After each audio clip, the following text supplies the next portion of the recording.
Eu preciso que você abra a sua Bíblia em 2 Crônicas.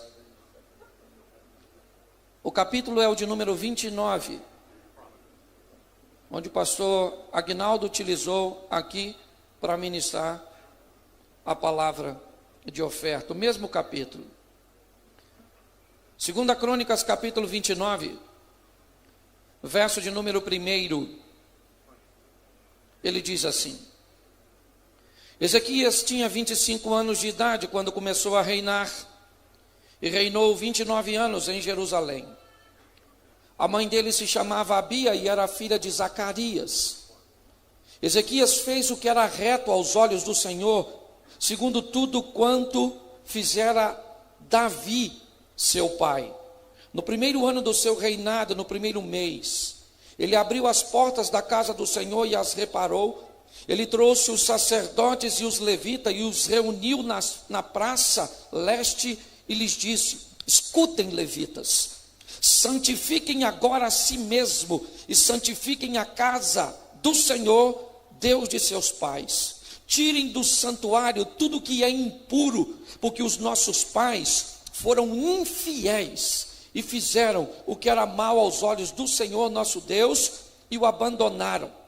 Desviaram o rosto do tabernáculo do Senhor e lhe viraram as costas. Também fecharam os portões do pórtico, apagaram as lâmpadas, não queimaram incenso, nem ofereceram holocaustos no santuário do Deus de Israel. Por isso, a ira do Senhor veio sobre Judá e Jerusalém, e ele os transformou em objeto de espanto, de horror e de vaias, como vós estáis vendo com os vossos próprios olhos, porque eis que os nossos pais caíram à espada, e por isso nossos filhos, nossas filhas e nossas mulheres foram para cativeiro. Verso 10, agora eu estou resolvido. Eu queria que você repetisse comigo: agora eu estou resolvido. Nessa tradução, coloca a tradução de volta aí, certo? Agora me tem vindo ao coração. Diga agora. Isso, feche seus olhos mais uma vez. Pai, te damos graças por este momento. Usa-me, ó Pai, fala conosco. Não aquilo que queremos ouvir, pois isso é muito pouco. Fala conosco o que precisamos ouvir. Tira-nos do conforto da mesmice e nos coloque no confronto das mudanças. Que sejamos desafiados por Tua palavra, ó Pai, para vivermos realmente os céus nesta terra. Em nome de Jesus, amém, glória a Deus. Amém? Amém. Deus colocou essa palavra no meu coração e eu quero compartilhar com vocês, porque para mim um dos grandes momentos de avivamento que o povo de Deus viveu, e algo extraordinário o povo de Deus provou mediante a pressão que estava recebendo. Eu entendo que a proposta bíblica, na verdade, ela nos oferece duas coisas muito significativas. Primeiro, é que um dia nós vamos passar a eternidade com o nosso Deus em glória, e não há nada mais precioso que isso. Mas a segunda proposta: enquanto isso não acontecer, eu preciso viver aqui nessa terra. E segundo Jesus, enquanto eu não for para o céu, eu trago o céu para a terra. Ele nos ensinou a orar dizendo: como? Como é que é a oração? Que venha o teu, seja feito a tua, assim na terra. Então nós estamos aqui para trazer o céu para a terra, mostrar para esse mundo quem é o nosso Deus, entendendo que não somos seres humanos tendo experiências espirituais, porque a Bíblia nos diz: vós não sois cidadão deste mundo, nós somos cidadão dos céus. Se vós fosse deste mundo, este mundo te amaria. Então, segundo a Bíblia, eu não sou um ser humano tendo uma experiência espiritual, eu sou um ser espiritual que vim ter uma experiência humana. Amém? Então é extraordinário termos essa visão de que a terra precisa saber que os céus são reais. Amém? E nós vamos trazer o céu para a terra. Um estilo de vida como esse. E depois nós vamos para o céu. Glória a Deus. E quem não for? Eu costumo brincar e dizer que no céu nós vamos ter 3 surpresas. Primeiro, cheguei. Caramba. Segundo, você. E terceiro, cadê fulano? Não veio. Então eu tenho aprendido que a proposta, ela é extraordinária. Certo? O Salvador tomando conta de nossas vidas, trazendo uma santidade, ou seja, uma santificação, porque Deus não pede de nós perfeição. O que Ele pede de nós é aperfeiçoamento. Melhore. Você gosta tanto dos smartphones, então aprenda alguma coisa com ele. Seja amanhã uma versão melhor do que tu foi hoje. Ok? Então eu quero te mostrar esse moço. Por quê? Porque a história dele ele é um jovem, 25 anos de idade. Seu pai se chama Acais. Um dos piores reis. Era o pai desse indivíduo. Se você olhar um pouquinho o capítulo 28, o finalzinho, você vai ver que Acais fez o que não prestava. Pensa num indivíduo difícil. Foi esse camarada. Fez alianças com quem não devia. Pegou os utensílios da casa do Senhor e deu para os reis estrangeiros. Uma invasão atrás da outra, uma humilhação atrás da outra. Destruiu o sistema econômico daquela nação. Destruiu as famílias daquela nação. Destruiu até mesmo a fé daquela nação. Só que Acais morreu. E o reino falido foi parar na mão de seu filho Ezequias. Olha, e Acais foi tão ruim, mas tão ruim, que quando as pessoas morrem, normalmente não tem defeito. Mas o texto diz que depois de Acais morto, o pessoal reuniu e falou, não vamos botar ele no sepulcro dos reis, não. Não é que ninguém vai reclamar, mas ele foi ruim demais. Vamos botar ele separado. Só para você ter noção quem foi o cara. Mas o que ele deixou, a herança de Acais, foi parar na mão de Ezequias. 25 anos de idade, ele começa a reinar. 29 anos, ele reina sobre Jerusalém. O texto termina dizendo que ele fez tudo quanto era reto, segundo seu pai, Davi. E o pai dele não era Davi. O pai dele quem era? Acais. Mas Acais era ruim? Sim, então ele rejeitou o exemplo ruim e pegou um bom. Você está entendendo? Exemplo ruim nós temos o tempo todo ao nosso redor, sim ou não? Mas também tem bom. Certo? Eu olho, por exemplo, a história de José, e o texto diz que ele trazia más notícias dos filhos de Bila e de Zilpa, mulher de seu pai. Mas Bila e Zilpa juntas só tinha 4 filhos. Certo? Só Leia tinha 7, o texto não diz que a turma era ruim. José tinha gente ruim perto dele, mas também tinha gente boa. Porque em todo lugar que você for, tem gente ruim e gente boa. E é você que decide quem é que você vai colocar como sua referência. A gente sabe, trabalhando na igreja, que se pastores aqui, bispos, se o diabo chegar para a gente e perguntar a respeito de algumas pessoas, se deve levar elas para o inferno, a gente nem recomenda.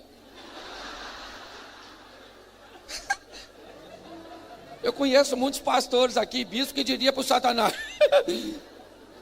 quer a minha referência? Não leva não. Deixa eu ver que fim vai tomar, porque vai atrapalhar seu serviço. Mas na igreja tem muita gente boa, sim ou não? E muito mais boa do que? Então, nós temos que, você quer ser avivado, para de olhar para as pessoas ruins. Porque senão você vai ter sérios problemas.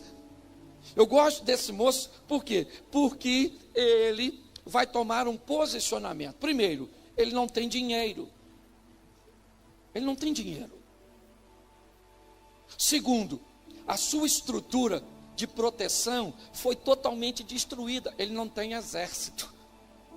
As famílias também foram destruídas. A fé daquele povo estava abalada.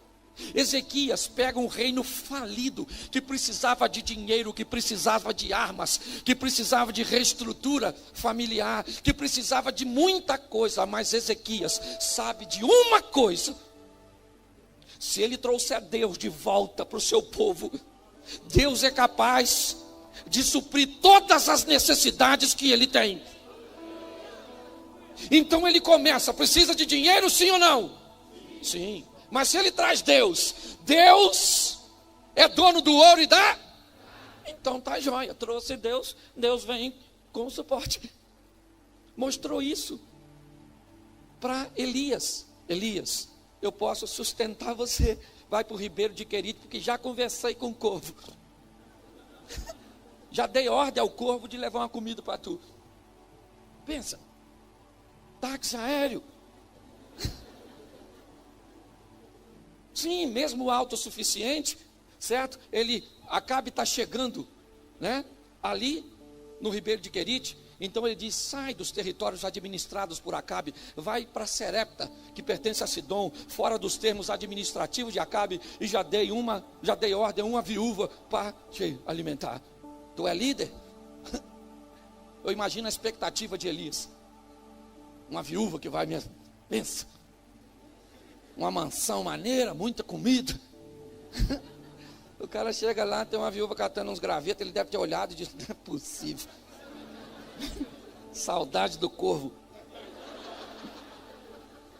Porque na verdade Deus não estava precisando da viúva, era a viúva que estava precisando de Deus. Então Deus leva o seu projeto para a viúva investir, porque vai mudar a vida dela. É extraordinário, sabe?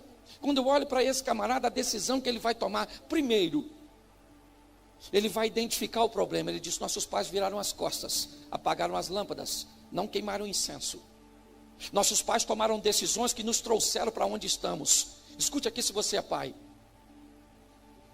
preste atenção, e você é líder. Jesus uma vez desembarca, e ele é abordado por um homem que diz: eu tenho uma filha de 12 anos, que está morrendo na minha casa, eu preciso da sua presença. Jesus disse: então vamos para a sua casa. Mas enquanto ele está indo para curar uma menina, uma mulher toca nele e fica curada. Preste atenção, Jesus está indo curar uma menina, mas antes cura uma mulher. Porque nós não vamos curar essa geração mais nova, se não curarmos a nossa. Jesus só faz um milagre na menina depois de curar a mulher. Nós precisamos curar a nossa geração, levar a nossa geração novamente com ideias como essa, de trazer o céu para a terra, de trazer intimidade com Deus, de entender que não dá para negociar princípio, não dá para ser politicamente correto. Está errado, mas é Deus que está certo, e somente Ele. É reposicionamento, é postura, é entender onde a ruptura aconteceu. Ezequias diz: nossos pais viraram as costas, apagaram as lâmpadas, não queimaram incenso, e é por isso que nós estamos onde estamos, porque nos afastamos de Deus. Mas agora eu estou resolvido, coloquei no meu coração o verso que lemos: eu vou mudar essa história. E para mudar essa história, ela não vai ser mudada com dinheiro. Para mudar essa história, não vai ser mudada com material bélico. Essa história vai ser mudada trazendo Deus de volta para a nossa vida, para a nossa família, para o nosso ministério, para a nossa história. Vamos nos encher de Deus, porque quando nos enchemos de Deus, nós vamos tornar vitorioso. E aprenda uma coisa, está lá na Bíblia: todo aquele que ouve e põe em prática aquilo que ouviu. As minhas palavras, disse o Senhor, assemelhá-lo-ei a um homem que construiu a casa sobre a rocha. Vieram as chuvas, os rios e os ventos, e combateram contra aquela casa, mas ela ficou de pé. Mas aquele que ouve e não põe em prática as minhas palavras, assemelhá-lo-ei a um homem que construiu a sua casa sobre areia. Vieram as chuvas, os rios e os ventos, e bateram contra aquela casa e ela caiu. Olha o que a Bíblia está dizendo: obedecer a Deus não me deixa imune aos rios, aos ventos e às tempestades. Aquele que obedece enfrenta as mesmas dificuldades daquele que não obedece. Mas aquele que obedece tem a garantia de ter Deus. Esse dia alguém falou assim: pastor, eu vou colocar Deus à frente do meu negócio. Eu digo: não coloca, porque Deus não vai à frente do desviado. Você quer colocar Deus à frente? Primeiro, coloque Ele à frente das suas decisões, da sua conduta, e passa a servi-lo com integridade, que aí você nem precisa botar Ele na frente, Ele já vai. Porque tem gente com a vida toda torta, quer botar Deus na frente. Tem que ter sorte se Ele for atrás.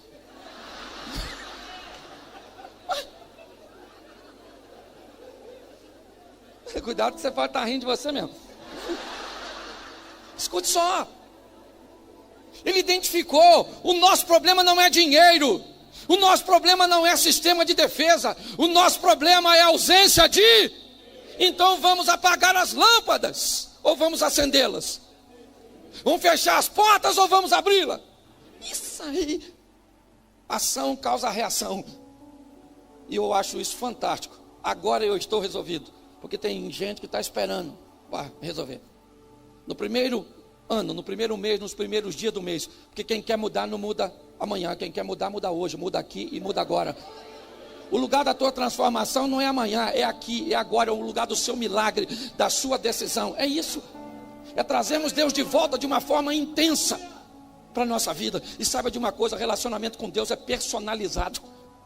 Não tenta botar Deus numa caixa, porque Ele faz do jeito que quer, na hora que quer, e não precisa dar satisfação para ninguém. Cria um plano para Deus agir igual Naamã. Vou chegar lá, o profeta vai sair, vai botar a mão na minha lepra, vai falar com Deus. Deus falou, não é nada disso, Naamã. Expectativa desalinhada. Você vai chegar lá e já falei com o profeta. Vai mandar você dar 7 mergulhinhos. Ele não queria mergulhar. E falou que ia embora, leproso. Mas ele estava com gente boa. Você quer mudar de vida? Ande com gente boa. Amadureça e você vai aprender que você não precisa descartar ninguém, você só precisa botar as pessoas no local certo na sua vida. Entendeu? Não precisa descartar ninguém. Não gosta de fulano, não descarta não, só aprenda. Eu cheguei aqui num voo da Azul. E se você voar pela Azul uma vez, você vira tudo azul. Mas se você continuar voando, você vira topázio. Se você continuar voando, você vira safira. E se você continuar voando, você vira diamante. Mas se você começar a se relacionar com a Gol, a Azul te rebaixa para safira de novo. Ela não descarta você, ela só coloca você no nível que você está exercendo de comprometimento. Ezequias pega e traz Deus de volta. Vamos acender essas lâmpadas, vamos queimar incenso, vamos restaurar o culto, vamos trazer Deus de volta. Aleluia. Põe a roupa nos sacerdotes e limpa tudo, tira a imundícia de tudo. Não é? Algo fantástico. E agora, o culto está acontecendo. Ezequias tem dinheiro, sim ou não? Tem nada. Para manter a monarquia, não. Ele tem exército? As famílias já estão tudo estruturadas? Mas quem é que está lá no meio do povo? Deus. E quando Deus chega, gente, o resto vem com ele. Não é? Está lá a fumacinha saindo, o cultinho, e o povo adorando. Eu acho mó barato, porque ele pede oferta para um povo que está sem dinheiro. Aliás, quando eu vejo Jesus diante do gasofilácio, vendo aquela mulher trazer 2 moedinhas, eu imagino se fosse algum de nós, falava, dona, peraí,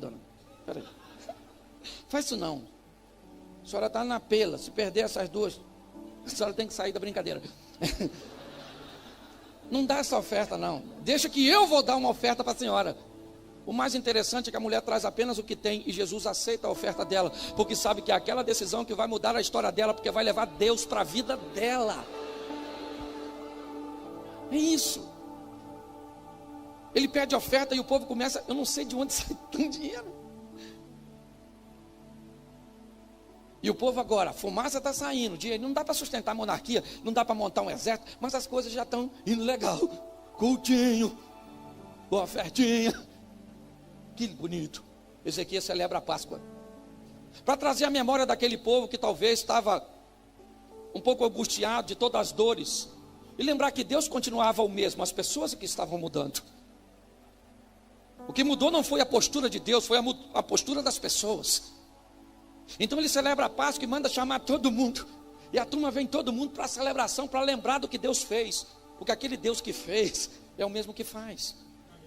Nós só temos que aprender isso de uma forma madura. Nós olhamos para Davi, e Davi se torna um herói porque matou o quê?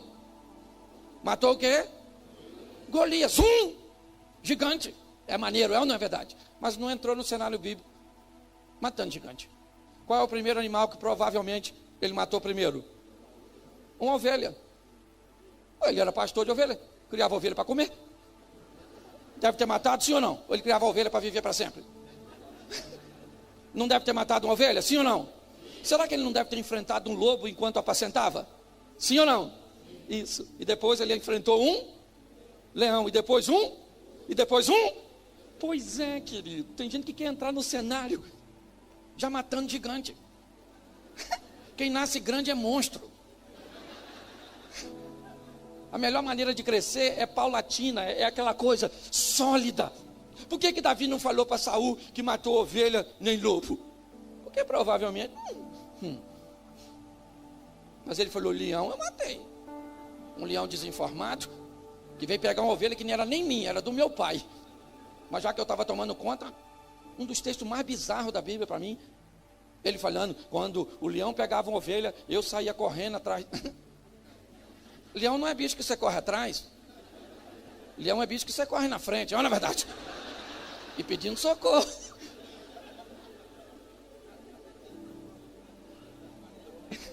Querido, você quer ter intimidade com Deus, ela não acontece da noite para o dia. Você precisa ter uma história com Deus. Nós precisamos entender que Deus sabe tudo a nosso respeito e nós sabemos muito pouco a respeito dele. Não queira saber tudo porque não vai dar, porque a palavra de Deus diz, nós conhecemos em parte, mas um dia conheceremos face a face, e conhecerei como também sou conhecido. Eu gosto disso. O cara celebrou a Páscoa, que a turma está vindo, e ele está querendo dizer para o povo, aí gente, Deus continua do mesmo jeito. Isso é maravilhoso, o povo está se animando. Tem dinheiro? Tem não. Tem exército? Tem não. Mas tem fumaça. Tem culto. E Deus voltou para a presença. Deus está no meio do seu povo. E o mais importante da nossa vida é Deus. Tudo que eu vivo, eu só vivo porque Deus tem feito. Por sua misericórdia, é verdade, mas pelo preço que a gente paga. Porque é preço, querido. Para andar com Deus, esse dia eu estava num hotel desse assim, de madrugada, pedi o sono, fui trocar a televisão de logo. Passou um canal daquele. Como é que eu vou falar nisso num congresso de avivamento? Um canal daquele que passa as mulheres assim. E quando passou rapidamente, uma voz falou na minha mente, volta, Cláudio. Eu falei, não vou voltar não, estou sozinho aqui, não vou voltar não. E a voz falou, não, mas não tem ninguém vendo não. Eu falei, esse é o problema. Quando não tem ninguém vendo, a gente faz besteira. Não vou não. E a voz fala, volta lá, Cláudio, para ver o que eles estão fazendo. Eu falei, eu sei o que eles estão fazendo, maluco. Eu faço pouco, mas eu sei o que é, não é verdade? E aquela voz lutando comigo, mandando eu ir lá olhar. E aquela voz falando, olha. Eu falei, não, Senhor, me ajuda. Senhor, o Senhor sabe que eu quero olhar mesmo, não sabe? Querer eu quero, mas eu não posso olhar, porque se eu olhar eu vou desagradar o Senhor. Ô Senhor, me ajuda. E aí eu peguei aquele negócio, sim. Lá em cima tem um negocinho redondinho. Puf, a televisão fez assim, ó. E a voz foi falando, olha.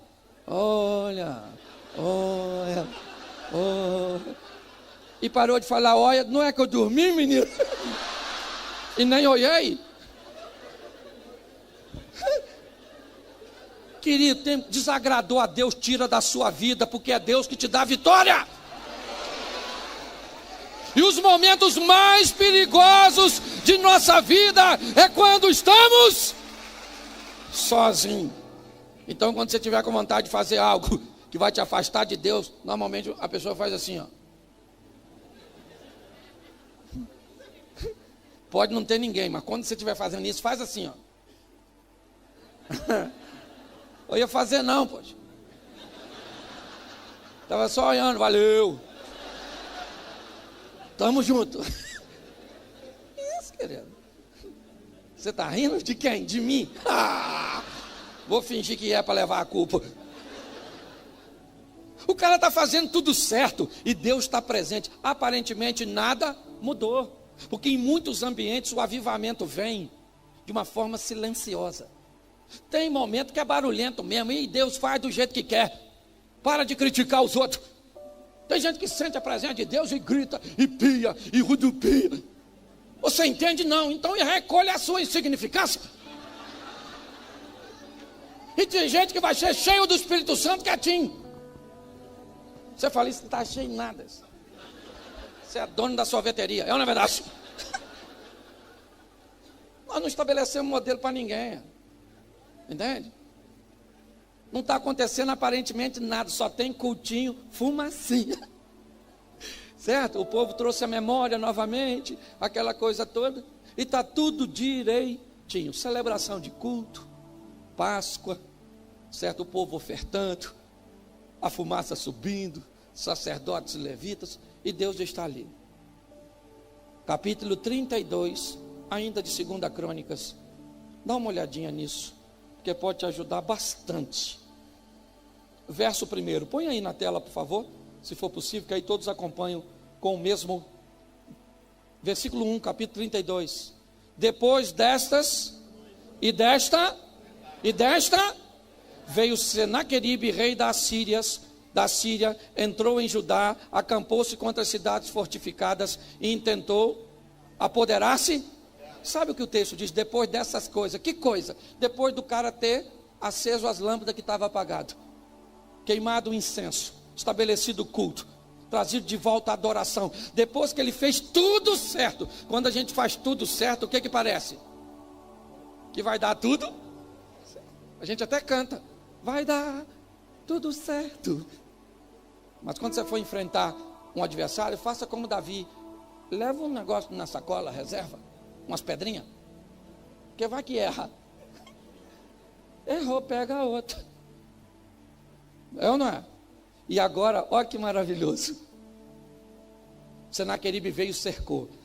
Senaqueribe é filho de Tiglade, um rei poderosíssimo, que lutou e venceu Acais, o pai dele. Enquanto Senaqueribe cresceu num lar vitorioso, num lar rico e poderoso, Ezequias cresceu num lar de vergonha, de humilhação, como ele mesmo narrou.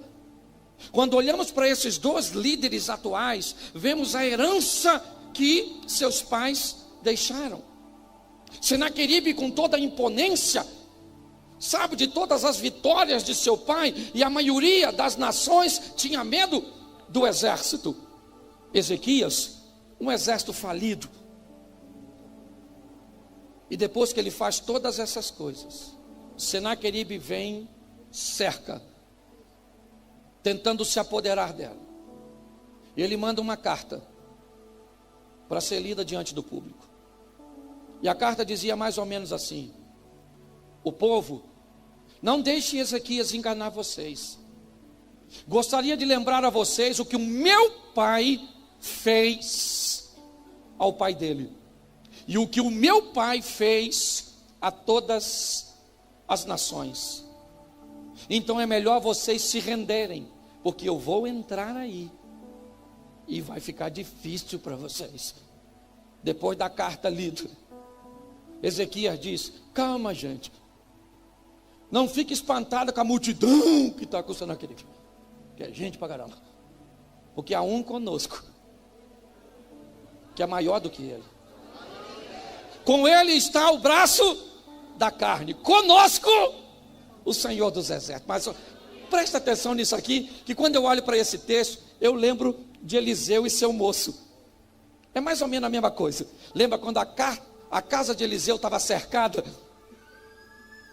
O rei da Síria, dos arameus, havia mandado cercar a casa. E o garoto que trabalhava com Eliseu saiu de manhã e abriu a porta e viu aquele exército poderoso que cercou tudo. Não tinha rota de fuga. O menino abriu a porta e começou a: caramba, que faremos? E agora?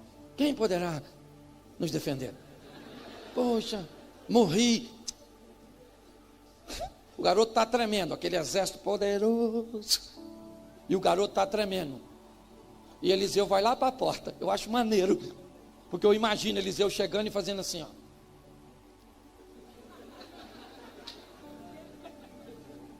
Gente pra caramba, hein? Tudo isso para me pegar? E o garoto? E eu também, né? Vou de bucha. O garoto está assim, ó. E Eliseu? E o menino? Faz assim comigo, faz assim, ó. É só para ficar gravado na sua mente. É ridículo, não é? Mas é proposital. Então eu quero que você faça assim, ó. Você nunca mais vai esquecer. Enquanto o garoto está assim, Eliseu está assim. Porque assim se comportam os meninos. Assim se comporta o homem de Deus. Meninos só conseguem olhar para o problema. Nós sabemos que Deus não nos desampara. Enquanto o menino está tremendo, Eliseu falou assim: calma, garoto. Mais numerosos são os que estão conosco do que os que estão com eles. Eu imagino o menino. Tem ninguém não, Eliseu. Nós estamos sozinhos.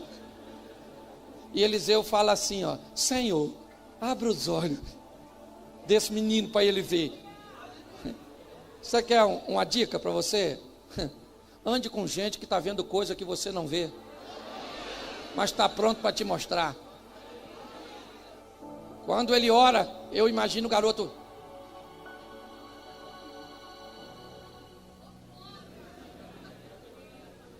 Ô Eliseu, eles estão aí muito tempo? Por isso que tu não está com... Cara. Aí. Agora vem, maluco. Não, Eliseu, deixa aqui.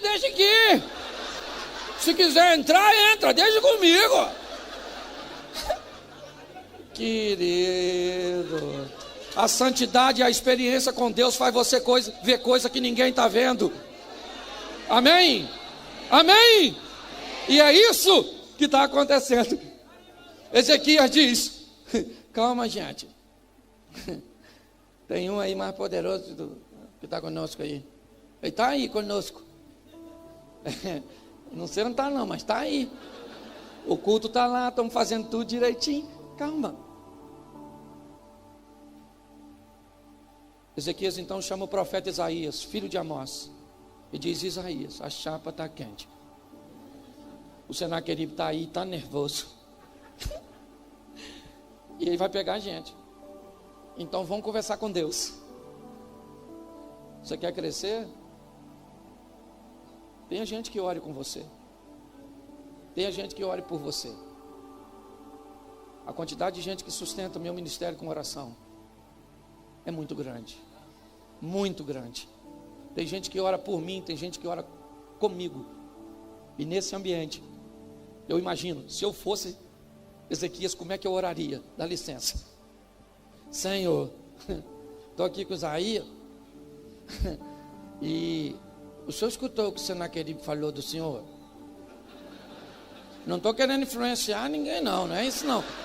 Mas ó, ele falou, olha, ele falou: quem é esse Deus?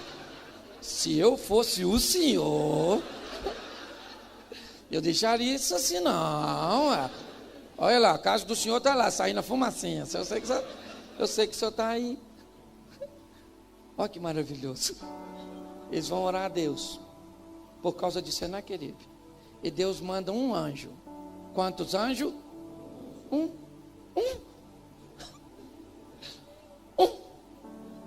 Eu imagino Deus falando: desce um só, para não ter problema com fogo amigo.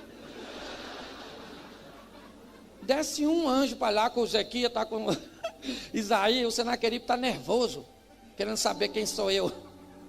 Era bom ele conversar com o faraó, mas deixa comigo. Agora, na verdade, já vai saber quem eu sou.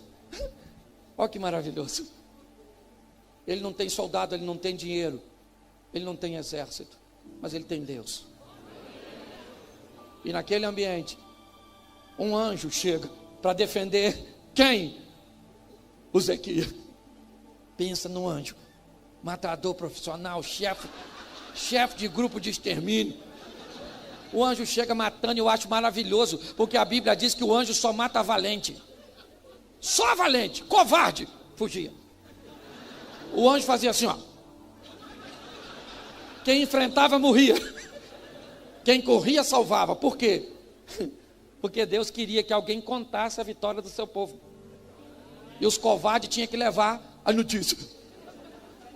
O anjo saiu matando, e o pessoal correndo, até Senaqueribe correu. O que mostra que era covarde. Saiu correndo, eu imagino os caras chegando lá longe, falando assim: Espera um pouquinho. Caramba, rapaz, estou vindo lá do Zequias, lá do negócio que nós ia pegar ele lá. Rapaz, vou te falar, Zequias não tem dinheiro, Zequias não tem soldados, Zequias não tem quase nada, maluco. Mas tem um anjo lá, pensa num anjo para matar. E alguém deve ter perguntado: um só? E a pessoa deve ter dito: se tem dois, eu não estou aqui, irmão.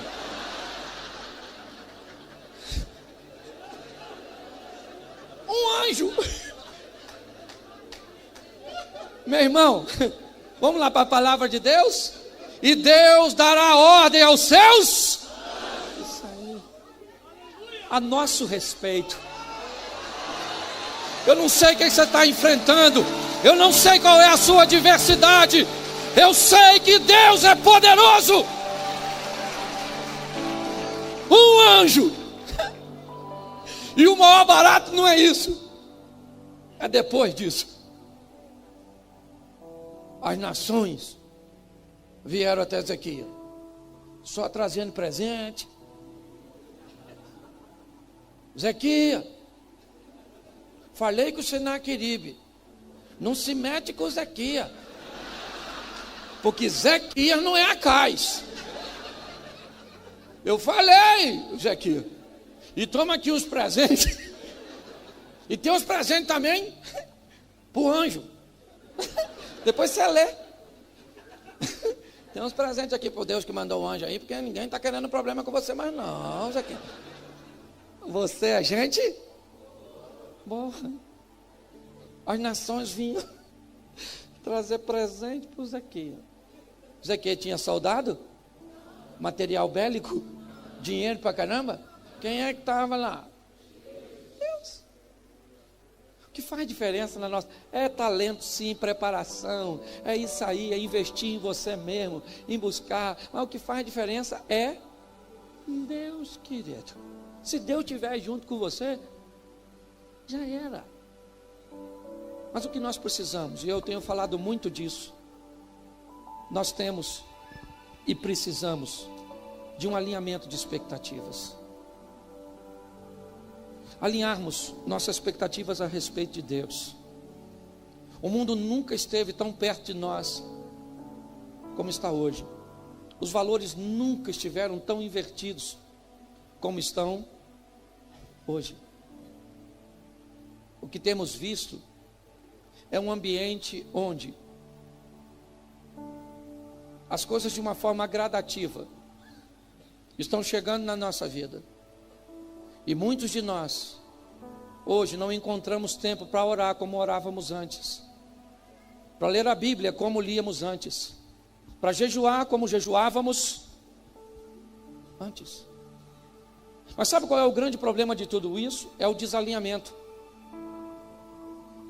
Porque quando estamos nessa posição, e a grande maioria de nós estamos nessa posição, o que conseguimos é falar de quem não ora, é falar de quem não lê.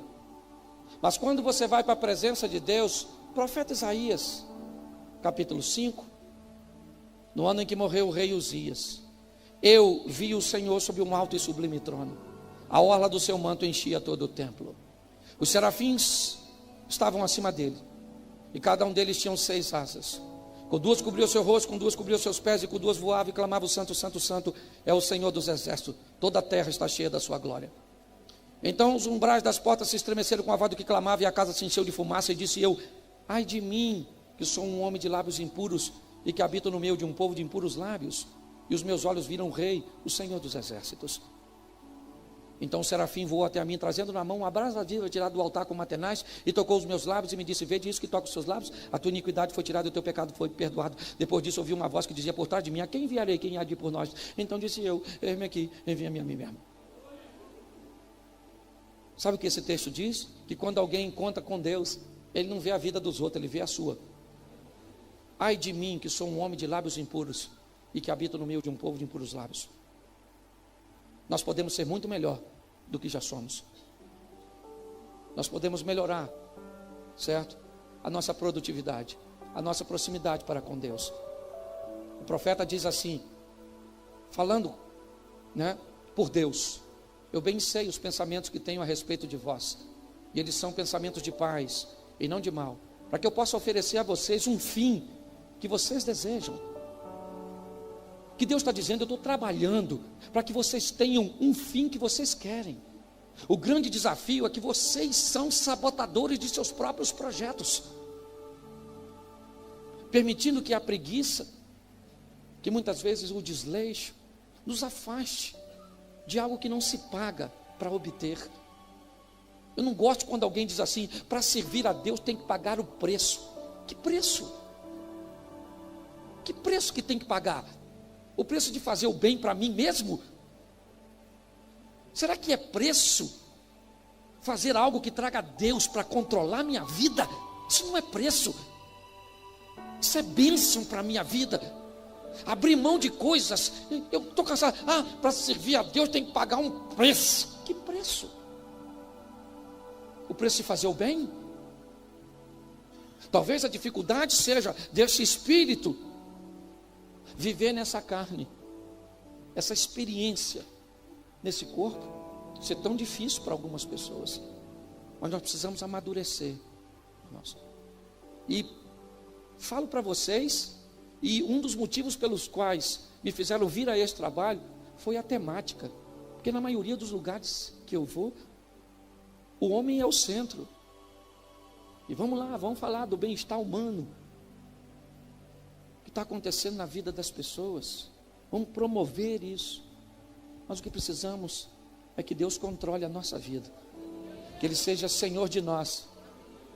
Porque se Ele fosse Senhor de nós, Ele é Senhor do nosso dinheiro, Ele é Senhor de tudo, porque é Ele que comanda. Então saia daqui hoje com tudo aquilo que você ouviu, para colocar em prática, e seja maduro para entender que a prática não faz com que você não enfrente problemas. A narrativa diz: quando vier o vento, a chuva e os rios, ela vai bater contra as duas casas. A diferença é que a do obediente tem a garantia de que vai ficar de pé. Bonito. Amém. Irmão. Nem os loucos errarão o caminho.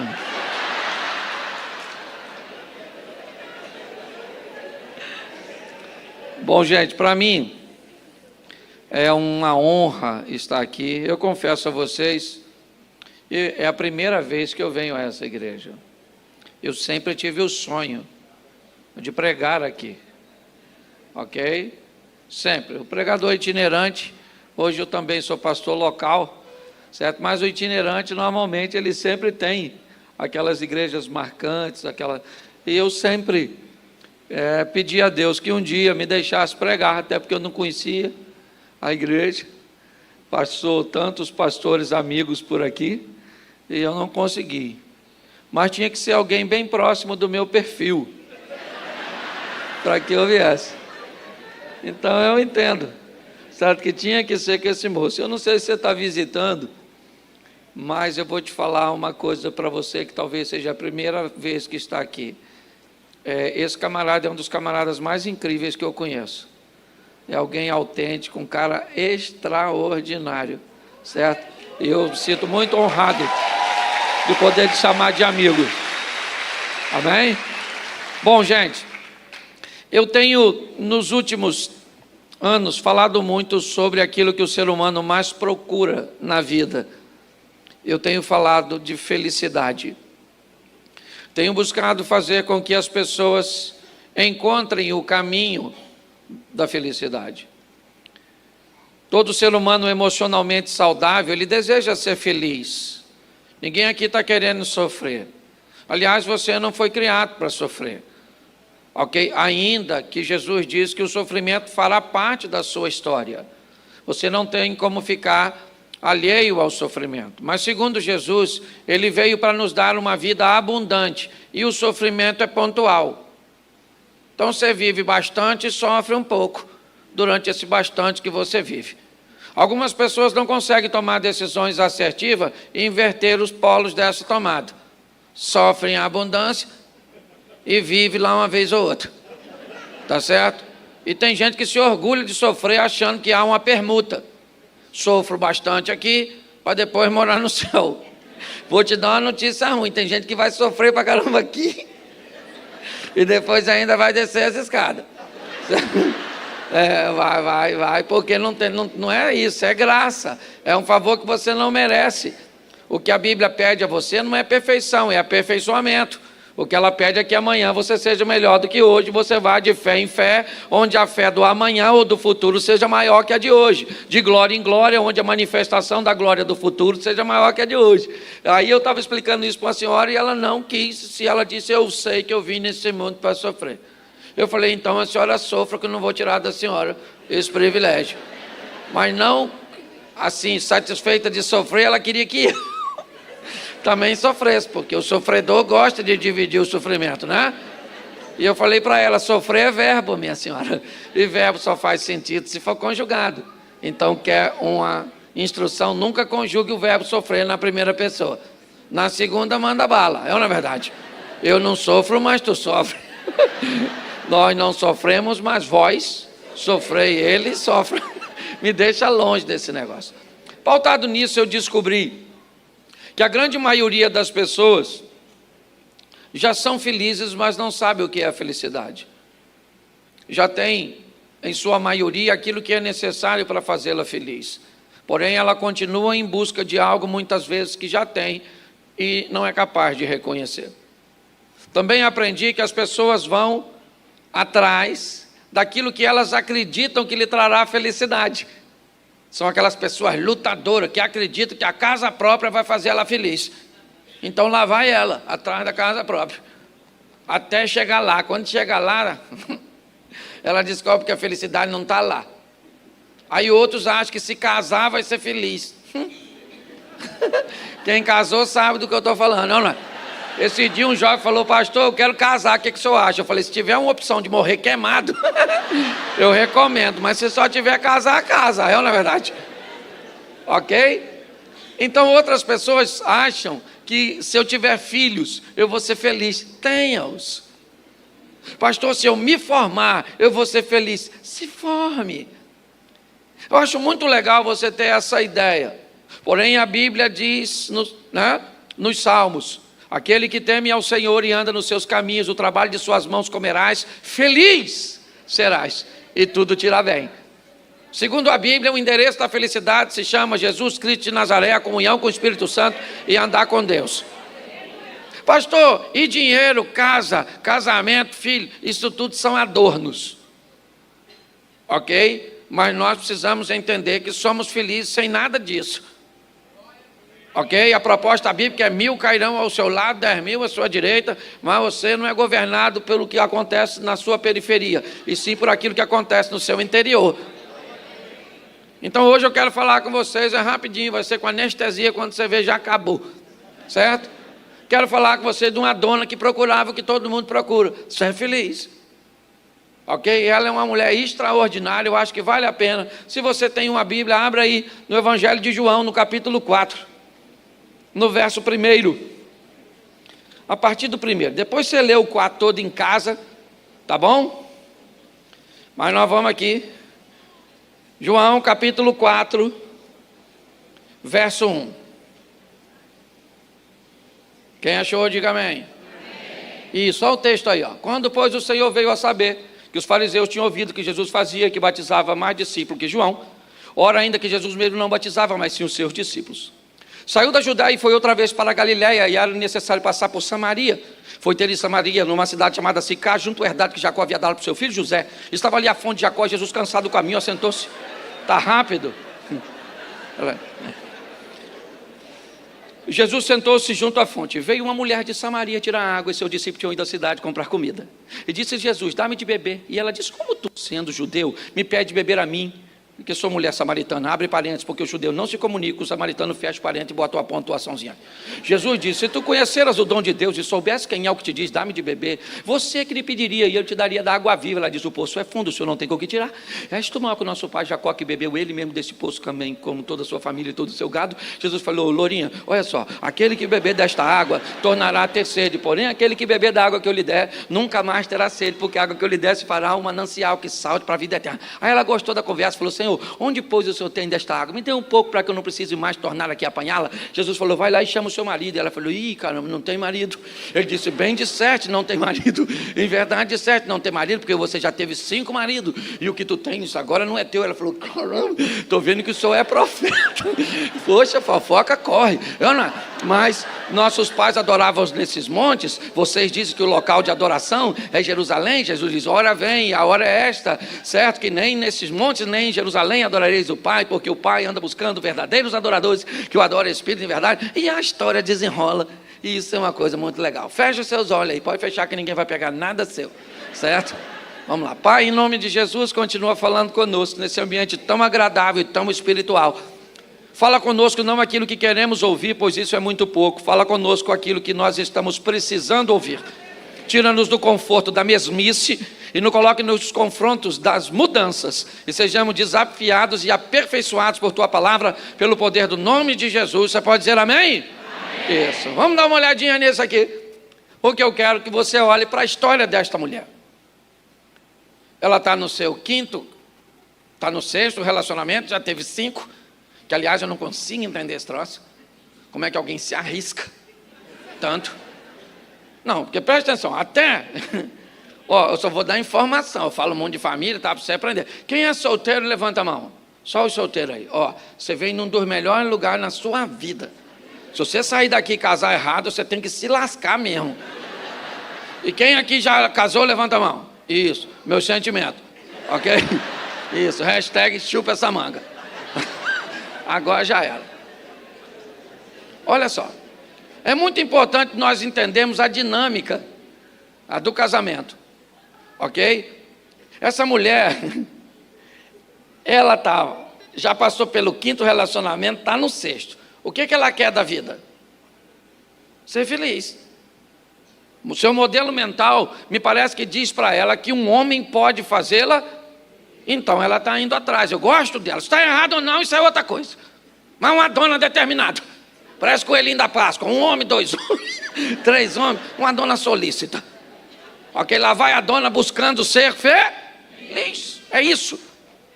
Bom, tem alguém que está observando tudo isso. Esse alguém é Deus. E me parece que Deus diz, bom, já que ela quer ser feliz, eu vou dar a ela a oportunidade de encontrar a felicidade. Ela vai ter um encontro com o meu filho, Jesus. É importante nós olharmos a história dela com um pouquinho mais de cuidado. Por quê? Porque me parece que ela busca a água no horário não muito convencional. Buscar a água próxima ao meio-dia não é algo muito recomendável para aquela região. O calor já se estabeleceu e provavelmente aquela água já está morna.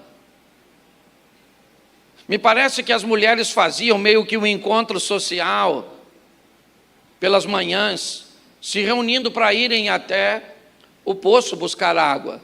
Era mais seguro estarem juntas e ainda tinha também aquela questão de ser um ambiente sociável. Porém, provavelmente ninguém estava afim de ir com essa dona. Nenhum homem daquela época queria sua esposa caminhando com a dona tão, assim, moderna como essa, certo? Então ela não tinha a oportunidade de ir com aquelas mulheres. E pior, para ela provavelmente também não é muito agradável ir naquele horário, porque ela vai ter que conviver com os olhares de reprovação, de acusação, pelo estilo de vida que ela leva. E coitadinha, ela só quer ser feliz. Olhando para tudo isso, ela é obrigada a ir sozinha, meio-dia, está irritada provavelmente, chateada com tudo aquilo. E Jesus marcou um encontro com ela sem avisar, igual fez com você hoje, que está visitando aqui. Eu não sei o motivo pelo qual ou ele alegou para você estar aqui. Eu vou lá na igreja hoje porque meu amigo me convidou. Isso seria fácil de ser impedido pelo mal. Eu vou lá porque eu vi um anúncio na internet, porque o pastor Cláudio vai lá. O diabo conseguiria te impedir de estar aqui. Você só está aqui por um motivo. Ele resolveu falar com você nessa noite, marcou um encontro com você aqui. E aí pronto, a desculpa que ele inventou para te dar, isso aí é problema dele e você. Eu sei que você está aqui e pronto. Olha só. E você quer a mesma coisa que aquela mulher queria, sim ou não? Tem alguém aqui querendo sofrer? Não, está todo mundo aqui querendo ser feliz. Tem alguém aqui se lascando, porque está tomando decisão errada. E gosta de botar a culpa no Satanás. Faz um montão de besteira, pastor, o diabo está furioso. Nunca soube que ele estava calmo.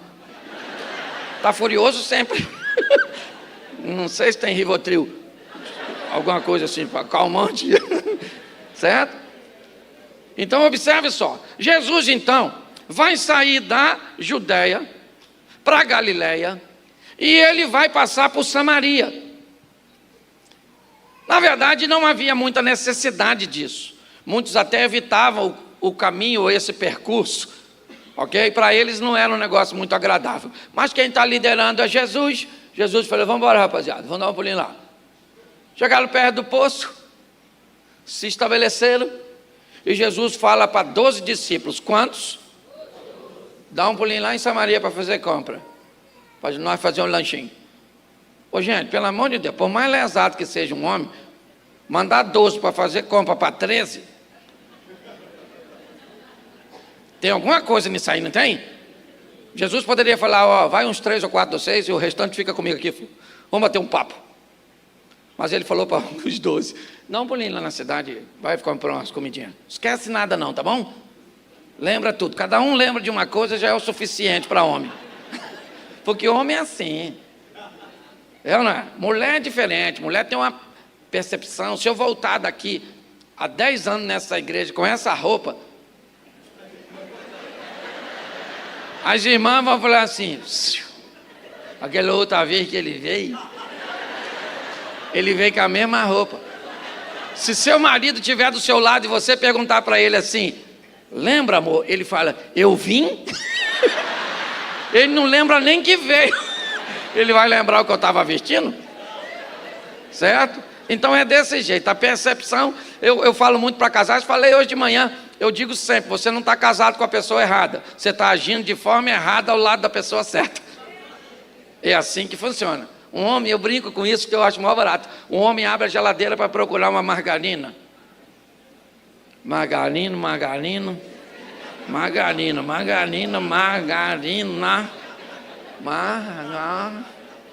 Amor, margarina acabou? Aí ela está lá no banheiro com um secador. Aí ela desliga e diz, não, querido, está aí do lado do leite. Leite? Não tem leite aqui, não tem leite. Acho que acabou. Aí ela paralisa a execução da beleza, sai do banheiro, meio princesa, meio Fiona. Lá vem ela irritada, olha para o marido assim, a geladeira aberta.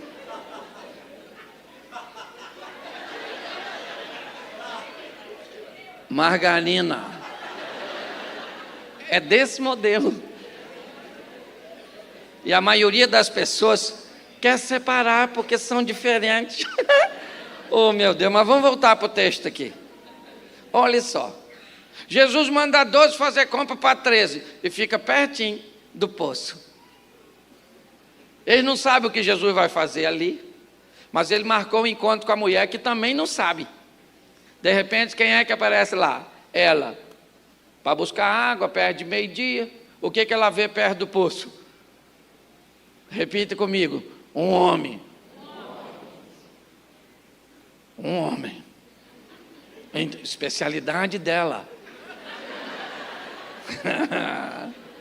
Você gosta, né? Pois é, e ela olhou e falou, nossa, tem um homem lá perto do poço. Mas provavelmente de longe ela já viu que não vai rolar nada, porque ele é judeu e ela é samaritana. E lá vai ela, para perto do poço. E Jesus está bem lá, de olho nela. O que ela não sabe é que todos os homens que ela encontrou na vida queriam seu corpo, porém esse que é sua alma. O que ela ainda não sabe é que todos os homens que ela se relacionou queriam tirar algo dela, e ela vai encontrar o primeiro que quer dar algo para ela que ninguém pode dar. É isso. E lá vai ela, caladinha, provavelmente, olhou. Quando ela vai apanhar água, Jesus fala, a senhora podia me dar um copo d'água, por gentileza? Eu gosto disso. Eu acho que ele não está nem com sede, que ele não tomou água. Mas ele quer colocar a mulher num posicionamento de vantagem. Porque todas as vezes que você pede algo para alguém, mentalmente você coloca esse alguém numa condição superior. Ok? Porque parece que você está precisando da pessoa. Aí Jesus disse, a senhora me dá de beber? Ela falou, como o senhor ousa falar comigo sozinha? Sou uma mulher decente. A tradução era mais ou menos isso. Jesus olhou e deve ter falado, dona, a decência está longe da senhora, dona. Conheça a senhora. Conheça a senhora. A senhora não sabe quem eu sou, mas eu sei tudo sobre você. É isso que Jesus está dizendo para você hoje. Você conhece pouco ele, mas ele sabe tudo. Desde o momento que você nasceu, tudo que fizeram com você, todos os seus traumas, tudo que você sofreu, todos os seus abandonos, tudo. E pare de ficar sofrendo. Levanta essa sua cabeça. Ele veio para te dar mais uma oportunidade. É assim que funciona. Se de uma senhora falou comigo assim, pastor, não quero mais homem, porque homem é tudo igual. Falei, nossa, a senhora está rodada, conhece os homens tudo, hein? Homem é tudo igual, pastor. Falei, está pior que a mulher samaritana. Ela falou, seu palhaço, não é isso que eu estou falando, não. Eu falei, não, mas a senhora só está me mostrando sua dor. Olha que coisa maravilhosa. Quando Jesus começa a conversar com ela, colocando ela num posicionamento de vantagem, ela diz, como o senhor ousa falar comigo? Jesus disse, se tu conheceras o dom de Deus, e você soubesse quem é o que te diz, dá-me de beber. Eu gosto que Jesus parece que perdeu a humildade. Se você soubesse quem é esse que te diz. Em outras palavras, querido, Jesus devia estar cantando, esse cara sou eu. Esse cara sou eu sou o cara, dona. Entendeu? Olha só. A mulher fica meio confusa e ele disse, eu posso te dar uma água que vai saciar a sua sede. Ela falou, o poço é fundo, o senhor não tem qualquer... Note que Jesus está falando de uma água e ela está falando de outra água. Ela não está entendendo muita comunicação. Deixa eu abrir um parênteses para falar de comunicação na família. Depois eu volto para o texto. Se tem uma coisa difícil, quem é casado, repita comigo assim, é conversando que a gente se desentende. Pensa num troço difícil, falar com o sexo oposto. Por diversos fatores, comunicação é um negócio desafiador. Certo? Primeiro porque no vocabulário nós temos palavras que significam coisas totalmente diferentes. A palavra nunca, para um homem, é nunca. Nunca de jamais.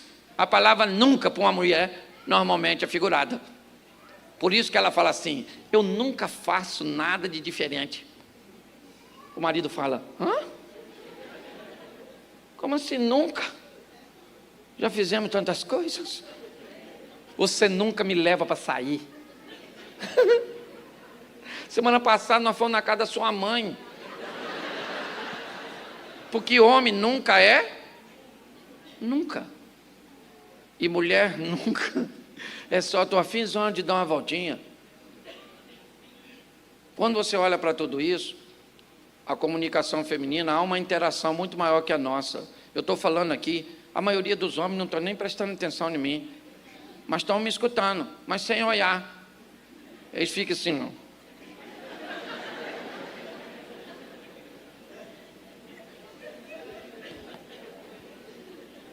E eu sei que eles estão prestando atenção, porque eu sou homem, certo? Se tivesse um homem aqui me olhando, fala sério, irmão, se eu estou falando aqui, olhando para você, dentro dos seus olhos, o tempo inteiro que eu estou falando, o que você ia pensar antes de ir embora? Ele até parou de olhar, ele já ficou desconfortável, estou olhando para ele, não tinha 10 segundos, ele já tirou o olho.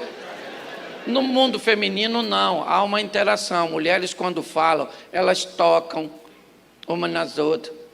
Por exemplo, uma olhou de longe e viu que a outra está com cabelo diferente, ela vai lá, se for amiga, nossa menina, que cabelo lindo, põe a mão, para ver se é macio, é processo investigativo, entendeu? Agora presta atenção, um homem olha para o cabelo do outro e diz, nossa cara, cabelo bonito. O cara falou, rapaz, tira a mão de mim, rapaz, nossa, tem muito tempo que a gente não se vê, você está estranho. Há muitas diferenças.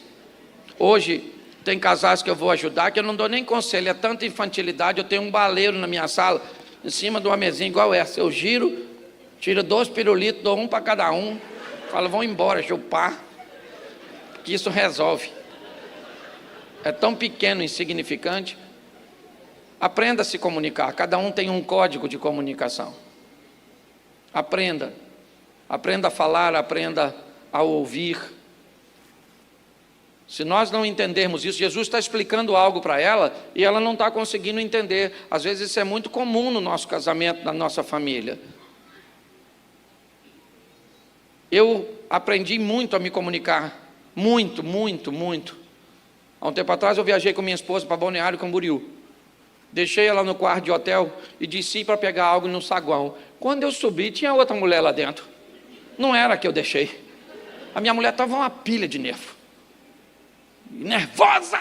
Falei, gente, eu disse, e o inimigo subiu. Falei, o que houve, querida? Ela falou, Cláudio, estou irritada. Eu falei, eu estou vendo. Eu falei, o que foi? O nosso filho. Falei, o que houve? Ele vai dar um almoço domingo na casa dele e não me chamou.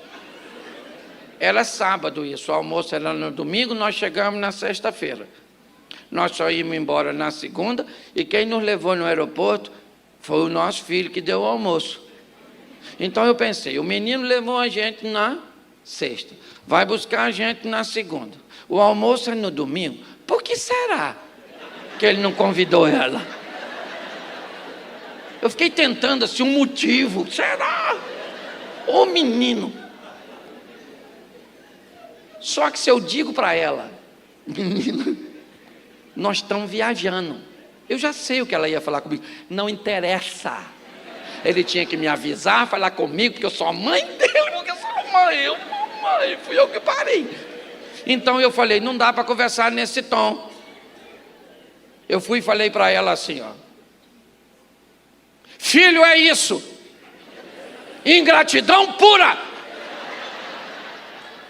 Não reconhece nada que a gente faz. Aliás, escuta o que eu estou te falando. Quando nós voltarmos na segunda-feira, eu vou arrumar uma confusão por causa disso.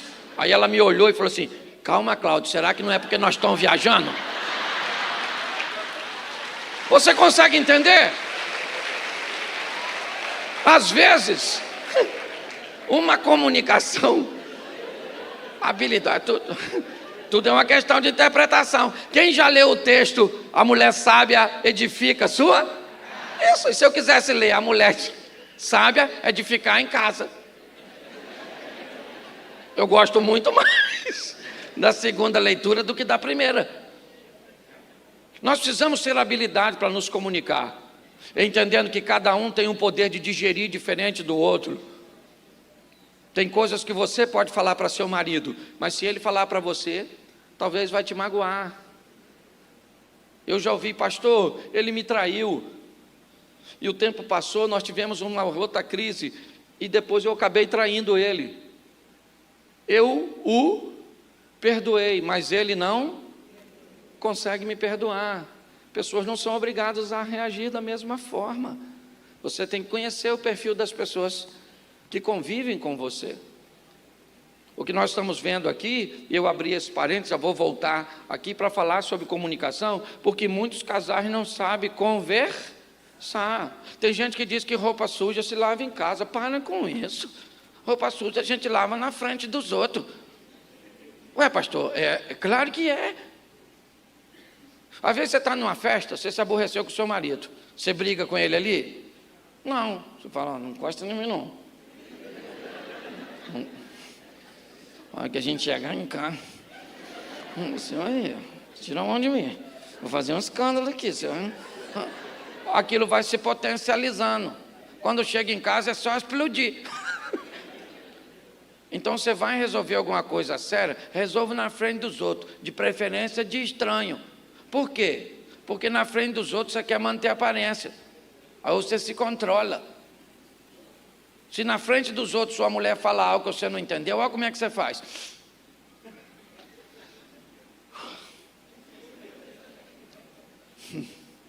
Você poderia repetir, por gentileza? Eu acho que eu não consegui compreender. A gente está vendo que ele está segurando, mas se estiver em casa sozinho, já era. Explode.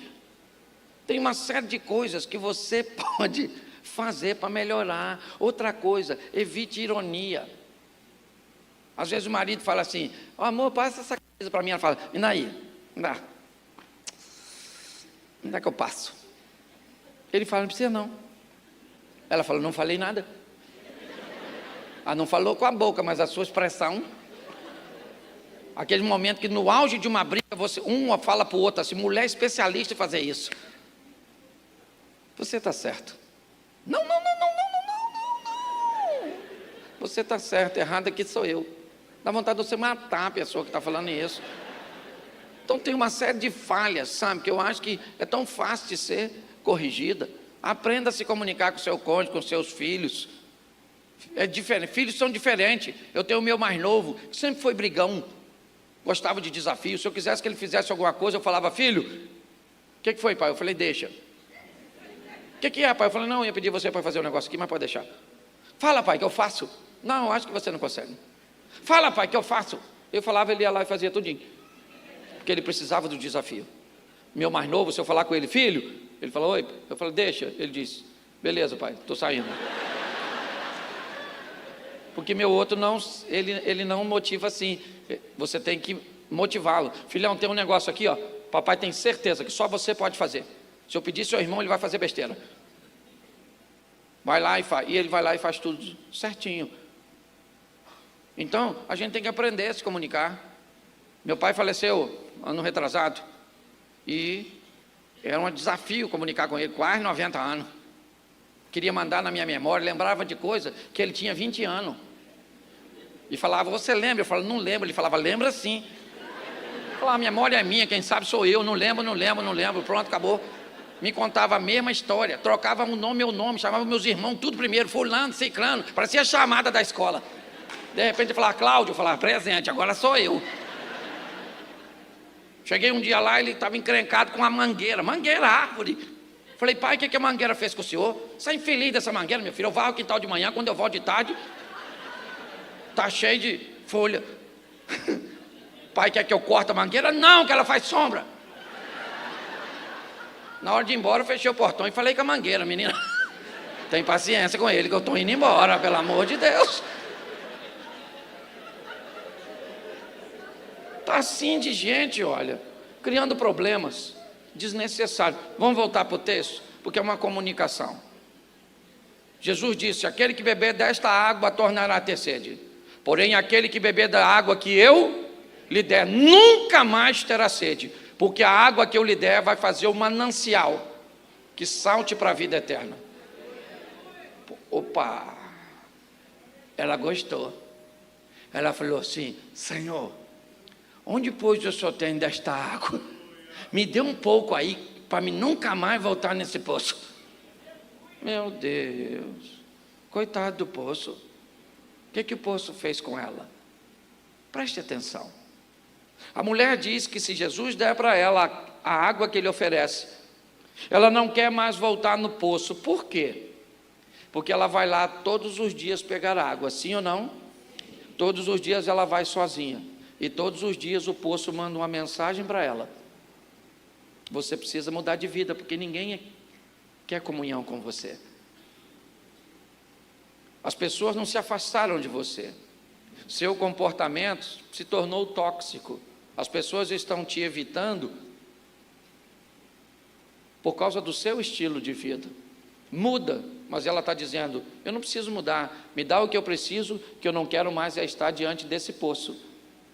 Hoje muitas pessoas, quando são confrontadas, eu aprendi uma coisa: observe seu comportamento. Primeiro, se você não tem amigos de mais de 10 anos, observe seu comportamento. Somente pessoas emocionalmente saudáveis conseguem ter amigos de longas datas. Pessoas desequilibradas, que têm algum problema com relacionamento, não têm amigos com mais de 5 anos, porque precisam sempre trocar, porque ninguém se dá bem com ela. E pessoas tentam avisar isso às outras, elas não conseguem enxergar. Então aprenda outra coisa: se uma pessoa disser que você é um cavalo, pode ser mentira. Se 5 pessoas disser que você é um cavalo, pode ser um complô. Se 20 pessoas disser que você é um cavalo, compra uma ferradura e puxa uma carroça. Sabe qual é o grande problema? É que quando a gente confronta as pessoas para alinharem sua vida, ao invés de mudar de postura, elas costumam mudar de igreja. Vão para outro lugar porque alguém desafiou. Disse: meninas, muda sua vida, você vai mudar seu casamento, você vai viver o incrível, o sensacional, leva Jesus para sua casa, unge o travesseiro, ora, faz e vamos embora. Nossa, pastor enjoado, vou sair daqui. Eu sei o que é isso. Hoje eu sou pastor de igreja, antes era só itinerante. Hoje tem membro na igreja que tem uma vida tão ruim, pastor, que se o diabo me pedir referência para levar, eu não dou. Estou falando sério. Tem gente lá na igreja que se o diabo falar: vou levar para o inferno, eu falo: é melhor deixar para Jesus. Isso vai dividir, vai dar uma confusão danada. Porque tem gente que não precisa do demônio.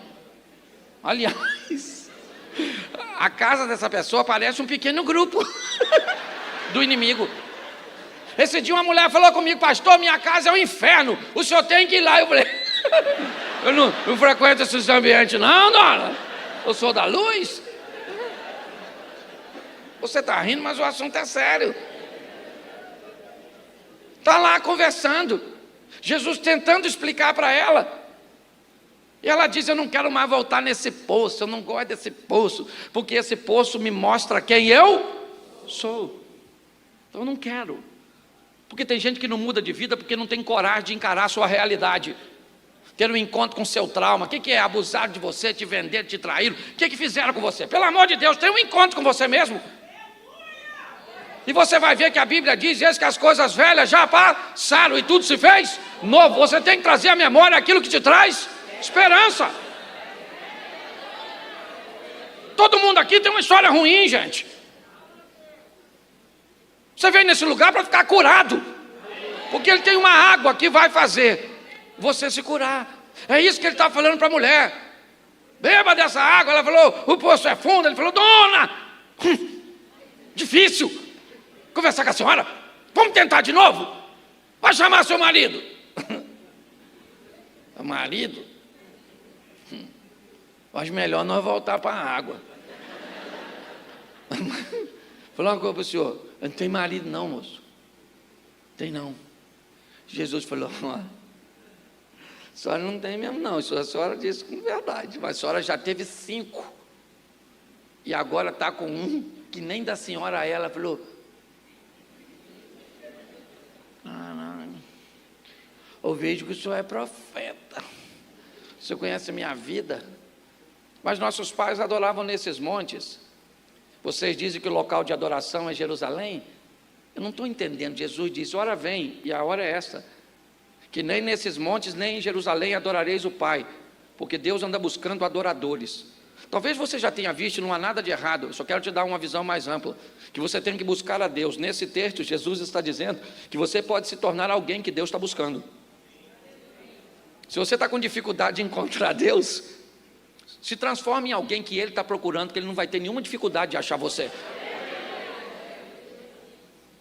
Quando Jesus começa a conversar com ela, explicando a ela que um adorador não tem lugar para adorar, porque o adorador, ele adora onde? Não, em qualquer lugar. Chegou, O ambiente vira adoração. É lógico que tem que ter propósito. Tem gente que diz que vai adorar lá no baile funk. Não. Esse dia eu estava passando lá numa lanchonete muito requintada, lá no Xerém, quase um Starbucks. Que serve café no copo de geleia. Um negócio assim, um requinte. E aí eu estou lá, quando eu passei pelos camaradas, eu vi que eles estavam falando de mulher. Uns 4 ou 5 amigos de infância. Fulana, gostosinha, ficando e tal. Eu falei, nossa, conversa de manhã, chata. Essas palhaçadas, peguei meu pão, meu café, entrei no meio deles, falei que eu vou acabar isso agora, quer ver? Estão falando de quê? Aí um deles falou, pastor, deixa para lá, como é que está a igreja? Porque quando você chega, o ambiente tem que mudar. Você é que dita a temperatura. Porque você chega acompanhado com o Rei dos Reis, o Senhor dos Senhores. É desse jeito. Sabe? Esse dia o cara me convidou numa festa, cheguei na festa. Só manguaceiro, uma mulher quase pelada. Falei. Aí eu chamei, ele veio, pastor, feliz de te ver. Eu falei, amigo, deixa eu falar com você. Essa festa aí que você chamou eu? Pastor. Tem alguém errado aí. Ou eu ou essas donas aí que parece ovelha que tosquearam. Uns proibidão. Nós temos ouvido, já estava quase assim.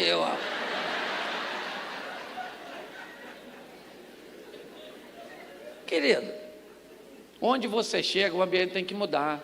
Ou então, você faz a leitura que não é para você e espera outra oportunidade que Deus vai te dar. É desse modelo, certo? O adorador não tem lugar, adora em qualquer lugar, meu irmão. Você não é termômetro para medir temperatura ambiente, você é termostato, é você que diz a que temperatura o ambiente fica depois que você está ligado. É desse jeito. Jesus está explicando isso para ela, e eu acho o maior barato, porque quando ele está terminando de explicar, quem é que vem com as comprinhas? O discípulo. Tudo com aquelas carinhas de foinha. E a mulher, quando viu que os homens, saiu tudo correndo. A mulher por fora. Deixou o cântaro para trás e correu para a cidade de onde os homens estão vindo. Pergunto eu para vocês, quantos homens lá de Samaria os discípulos trouxeram para ouvir Jesus pregar? Ninguém. E Jesus está lá fazendo um lanchinho com os discípulos, quando de repente a dona foi lá na cidade e falou assim, chega aí, estava lá no poço, encontrei um homem. Os caras devem ter falado, fala uma novidade lá. Não, estou falando sério, é um homem diferente, um homem que eu estou achando que é o Messias. Dona, se enxerga. A senhora acha que o Messias ia aparecer para a senhora, com a vida torta que a senhora tem? Querido, isso vai dar uma confusão. Eu fico imaginando no céu, 3 surpresas que nós vamos ter no céu. Primeira, caramba, cheguei. Cara, eu vim. Nossa, estou surpreso. Eu entrei. Ô Senhor, muito obrigado. Segunda surpresa, você. Nossa. Não, achei que você não vinha. Terceira surpresa, cadê fulano? Não veio. Esse modelo pré-programado é bem confuso. Jesus para prestar atenção num cego, interrompe a execução de uma mulher adúltera. A maneira, eu queria que você entendesse, ele sabe exatamente quem você é e não tem nenhum preconceito quanto você. Não há preconceito quanto os vivos, há quanto os mortos. Enquanto você está vivo, é só receber ele, que ele carimba o seu passaporte. Mas depois que morreu, não adianta chegar lá. Ah, não acredito no diabo. O diabo vai falar, é aqui mesmo. Fé é uma exigência da concorrência. Entra, senta nessa cadeira pegando fogo, trouxe uma roupa fresquinha. Que aqui está quente. Cuidado que você pode estar rindo de você mesmo. Preste atenção.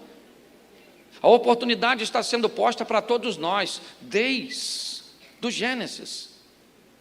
São dois indivíduos ofertando, a oferta de um aceita, de outro rejeitada. São duas mulheres podendo sair do território de Moabe e construir uma história em Belém. Uma vai, a outra fica. São duas mulheres que levam uma causa para Salomão. As duas têm filhos, são prostitutas, são solitárias, são mães de meninos. Uma mata seu menino e outra dá, ou faz seu filho viver. Você olha para o Novo Testamento, você vê o Salvador crucificado e dois indivíduos do lado. O que eles são? Ladrões. Quantos são salvos? Por quê? Jesus não pode salvar os dois? O que a Bíblia está dizendo é que a oportunidade é para todos. Uns pegam e outros rejeitam. O que Ele está te dando hoje é uma oportunidade de você rever sua vida. Aquilo que você busca. E buscando te dizer onde é que está. O que você procura, a tão sonhada felicidade, está nele. Por que você acha que as pessoas gostam de me ouvir? Eu não sou o melhor preletor, não tenho o melhor conteúdo, não, mas sabe o que as pessoas gostam? De ver o que ele me deu, a felicidade. Meu pai casou 8 vezes, construiu mais casa do que João de Barro. Eu fui dado para 5 famílias diferentes, tive que conviver com tentativa de abusos sexuais, com trabalhos, com tanta coisa que eu sofri, tanto, tinha tudo para ser embotado.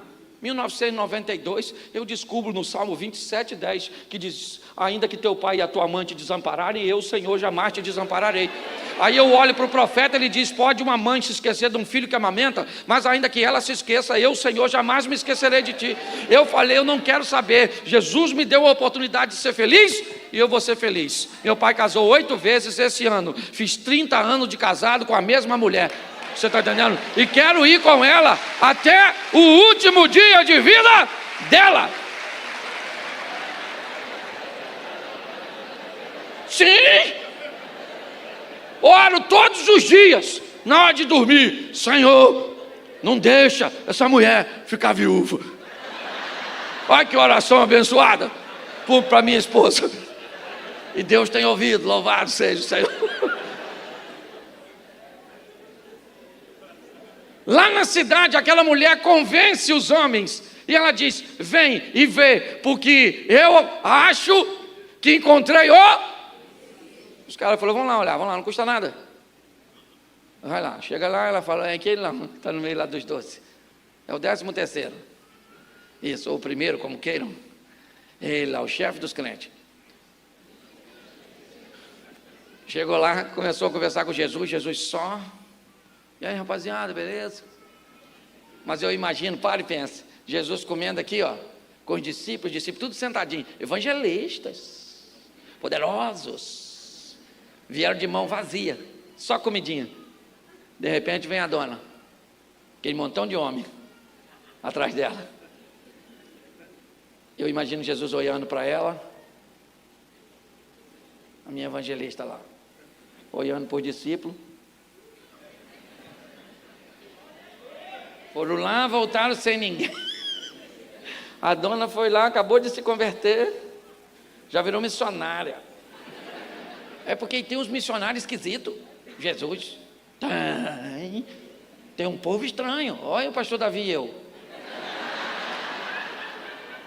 Fora da curva. Estranho. Um dia ele enfrenta uma tempestade para pegar um cara pelado, ferido lá, cheio de demônio. Os demônios vêm na direção de Jesus, o cara pelado. O discípulo deve ter falado. Para andar com ele uma aventura, né? Quase morremos na tempestade. Agora vem esse maluco pelado, essa visão louca. O diabo falou, o demônio, o que tenho eu contigo, filho do Altíssimo, para você vir me perturbar? Jesus falou, como é que é seu nome, querido? Por gentileza. Ele falou, meu nome é Legião, porque nós somos um montão. Jesus falou, não quero saber a quantidade, larga o recipiente. sai dele agora. Ele falou, a gente pode entrar nesses porquinhos? Ele falou, nos porquinhos pode, é só sair dele. Os demônios entraram nos porquinhos e suicidaram os porquinhos. Quem é que chegou na cena? Quem cuidava dos porquinhos? E falou, cadê os porquinhos da gente que estava aqui agora mesmo? Alguém falou lá, ó. O matador de porquinho lá, ó. Ele matou os porquinhos de vocês. Aí falaram para ele assim, vai embora agora da nossa terra, você matou nossos porquinhos. Aí o cara que era endemoniado, que agora não está mais, falou, pô Jesus, faz o seguinte, deixa eu ir no barco com o senhor. Jesus falou, ó meu filho, eu já estou com muito nó cego aqui, não... Faz o seguinte, vai para a sua casa, vai para os seus, e mostra para ele quão grandes coisas fez o Senhor por ti, como ele teve misericórdia de ti. Preste atenção aqui. Isso é no capítulo 3, não, 4, a partir do verso 35, capítulo 5 de Marcos. No capítulo 8, 2 anos e meio aproximadamente, Jesus volta à terra de Decápolis, onde ele vai fazer a segunda multiplicação dos pães. E tem quase 4.000 homens para ouvi-lo. Sabe quem ele deixou para pregar a palavra? Um cara, que ninguém dava nada por ele. Porque a ótica dele é muito diferente da nossa. A maneira de recuperar pessoas é extraordinária. Agora aquela mulher vem trazendo consigo aqueles homens. Uma mulher que as pessoas davam como perdida, mas Jesus não deu. E agora aqueles homens dizem, o senhor pode ficar com a gente aqui que nós gostaríamos de saber mais sobre esse assunto? Jesus falou, claro, ficou com eles alguns dias. No final, chamaram a mulher, os caras disseram, aí, no começo nós acreditamos por causa da tua palavra, mas agora nós não precisamos mais dela, nós temos o nosso próprio testemunho. Ninguém vive com Deus com a história dos outros, você tem que ter as suas experiências, que pode ser pequenininhas ou grandes, ou talvez são as pequenas que vai te legitimar viver as grandes. É assim que funciona. É desse jeito. Quando nós olhamos, eu vejo o quê? Davi enfrentando o gigante, sim ou não? Sim ou não? Sim. Mas se você olhar o que ele fala para Saul antes de enfrentar o gigante, é fantástico. Ele diz, olha, eu estava apacentando as ovelhas do meu pai, e veio um urso e eu matei o urso. Depois veio um leão que não sabia da história do urso, e morreu também. Eu estava achando até que eu ia ter problema com esse negócio de ativismo, esse negócio do Greenpeace, mas matei. E agora? Agora tem um grandão aí. E o Deus que me deu vitória contra leão e urso é o mesmo que vai me dar vitória contra o gigante. São nossas histórias e experiências particulares, irmãos, que solidificam a nossa fé. É muito importante nós entendermos isso. Quando olhamos para isso, o que nós vamos ver agora? Vamos imaginar a mulher depois dessa data. Olhar para essa samaritana, seja franco, se fosse você, o que você pensaria agora sobre o poço de Jacó? Será que agora, depois dela ter um encontro com Jesus, será que agora, depois dela ter o reconhecimento desses homens, e provavelmente até o desejo da companhia daquelas mulheres que em outra ocasião não queriam ir com ela, mas provavelmente agora ela se tornou alguém popular. E aquela mulher que tinha uma vida torta, agora está com a vida ajustada. Foi ela que teve um encontro com o Messias. Nossa, como é que foi esse encontro? Foi lá no poço. Eu imagino que agora, aquele local que ela disse para Jesus, muda minha vida que eu não quero mais voltar aqui, era o local que ela tinha o prazer de ir todos os dias, e lembrar daquele encontro que mudou a história dela para sempre. Eu olho para a minha vida, irmãos, eu moro em Xerém, há 53 anos, eu moro lá. Eu dei o meu primeiro beijo com quase 18, porque ninguém queria namorar eu. Meu pai tinha uma vida bagunçada, com aquele montão de casamento, certo? E eram uns troços muito ruins, não usava nada de bom, roupa dos outros, que os outros davam, certo? Então não tem tamanho, ok? Roupa dada não tem tamanho. Você usa o sapato 2 números acima do seu. Se tiver pequeno, você faz um rasgo aqui na traseira para o carro pular para fora, certo? As pessoas me perguntavam se eu estava namorando, eu falo, não, eu estou dedicando os estudos. Nada, doido para beijar, eu beijava espelho. E ninguém queria beijar eu, não. Sofrimento, foi difícil pra caramba. E aí eles não deixavam namorar, não. Tinha uma menina lá que eu queria namorar ela era bonitona. E a mãe dela falava, esse menino não tem onde cair morto. Na verdade, não tinha nem onde cair vivo, quanto mais morto. Não era mentira, não. Menino, mas Deus é tremendo. Eu não gosto desse negócio de vingança, não. Mas eu gosto de honra. Eu ainda moro lá em Xerém. Casei com um mulherão, pensa. Uma cavala de uma dona. Minha mulher é sensacional. O rio que atravessa meu deserto. Rapaz, pensa numa mulher para dar sorte, porque eu não tinha nada. Sabe aquela música, o ladrão foi lá em casa, quase morreu do coração? Deve ter sido composta na casa que eu morei. Não tinha banheiro, não tinha nada, nada, nada. Meu banheiro era embaixo de uma parreira de chuchu. Por isso que eu não como chuchu. Era um tipo, estilo ciclo da vida. E Elton John cantando pro Rei Leão, sabe? Eu adubava o chuchu, eu vi o chuchu crescer, eu comia o chuchu. Eu não como mais chuchu. Eu não estou traumatizado, não tem problema nenhum. Mas não quero mais. Difícil. Mas ele entrou na minha vida em 1992. E eu me casei. Em 1992, olha. Que coisa fantástica. Casei com Jane Mary. Hoje Duarte. Certo? Esse dia eu estava passando lá na Mantiqueira, assim, ó. Quem é que vinha atravessando? A menina que eu queria namorar. Já uma senhora. E a mãe dela também bem mais. Senhora, chefe do Serpentário.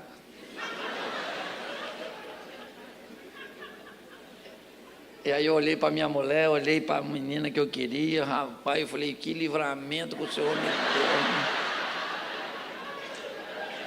Eu falei, Deus sabe de todas essas coisas. Falei, Senhor, hein? Eu achava que o Senhor era injusto. Muito obrigado, Senhor. Louvado seja Deus. Ainda abri o vidro, olhei para ela e para a mãe dela e falei, a paz do Senhor, querido. Que Deus a tenha.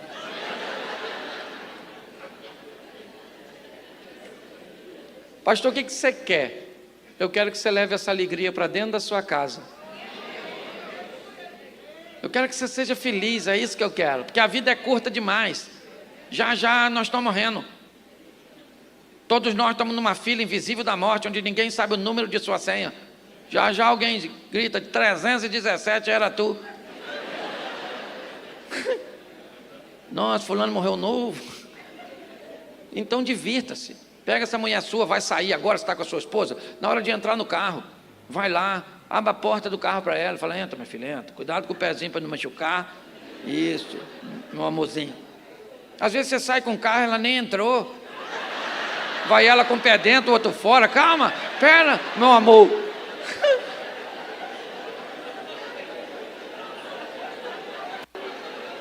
Chega em casa, abraça seu filho, liga para seu pai, liga para sua mãe, pede bênção. Ah, mas esse negócio, não tem nada não. Fala para seu pai e diz, bênção, pai. Eu sou dessa época. Pedi a bênção para tanta gente, que eu tive tantos pais e acabei não tendo quase nenhum. Mas era assim, foi isso que a vida me proporcionou. Eu falo de casais, porque Deus me colocou para fazer estágio nas famílias por onde eu passava.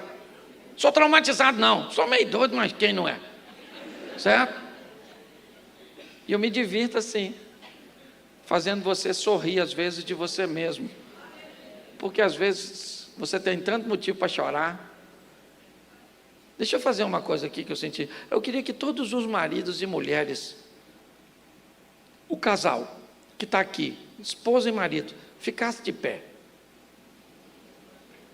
Isso, você que está avulso, fica quieto. Isso. Fica de frente um para o outro. Não olha para mim, não olha para ninguém agora. Faz de conta que é Serengeti.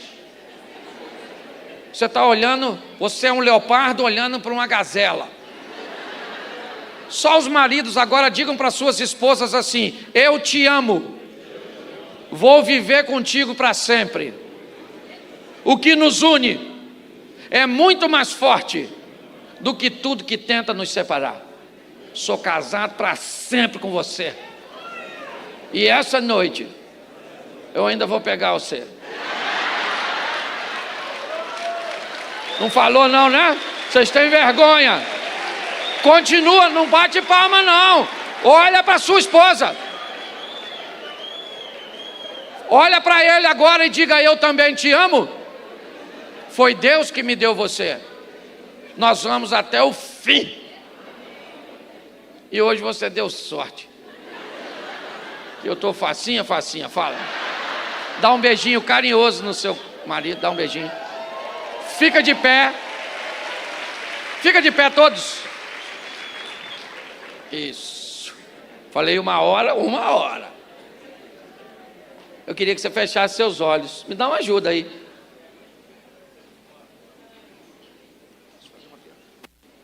Isso. Feche seus olhos. Pode fechar. Está terminando. Já vai terminar. O pastor Davi não pode ir com você. Eu não posso ir com você. O louvor não pode ir com você. Mas tem alguém aqui que pode. Esse alguém é o Espírito Santo de Deus, que trouxe você aqui para dizer: o que você procura? É felicidade? Eu posso dar a você o que você procura. Me receba. Me permita entrar e fazer o rio que vai jorrar, dando aquilo que você tem procurado em tantos outros lugares. Essa é uma igreja séria, onde ninguém tem o propósito de te constranger. O que Deus fez aqui hoje foi tirar um sorriso de você e mostrar para você que pode ser divertido, pode ser agradável, pode ser suave.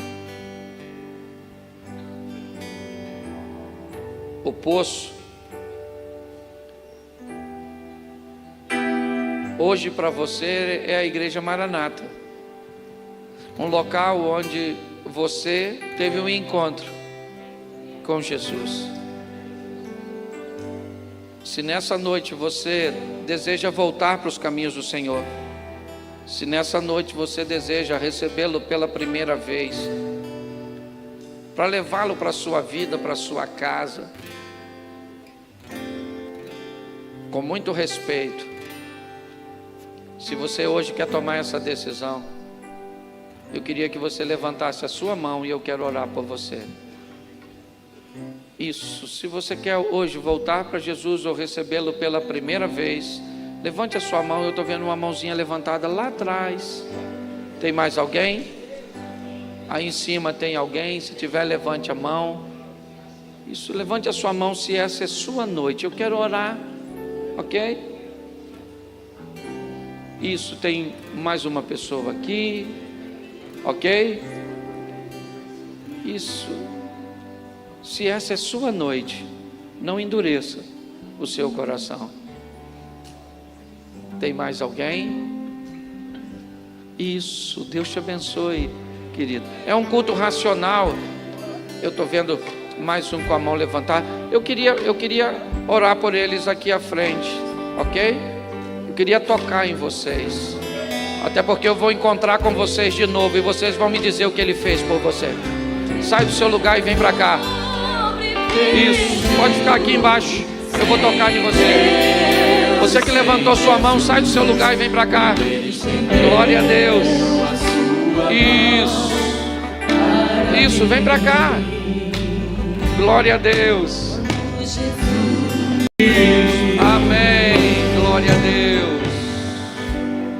Tem mais alguém? Pastor, já tem muita gente aqui na frente. Pois é, mas não está completo sem você. Se essa é sua noite, sai do seu lugar agora. Você é livre. Todos os grilhões são quebrados, todas as cadeias caem por terra, porque o Salvador chegou para mudar a sua vida para sempre. Tem mais alguém? Se tiver, levante sua mão e venha para cá. Não? Eu vou pedir o pastor Davi para orar por vocês aqui à frente, mas eu quero orar pela igreja. Está vindo aí mais alguém. Glória a Deus. Não está completo sem você. Glória a Deus. Isso. Feche os olhos, igreja. Eu quero orar por você. Depois nós vamos orar com o pastor Davi, abençoando essas vidas aqui à frente. Pai, na proposta da mulher samaritana,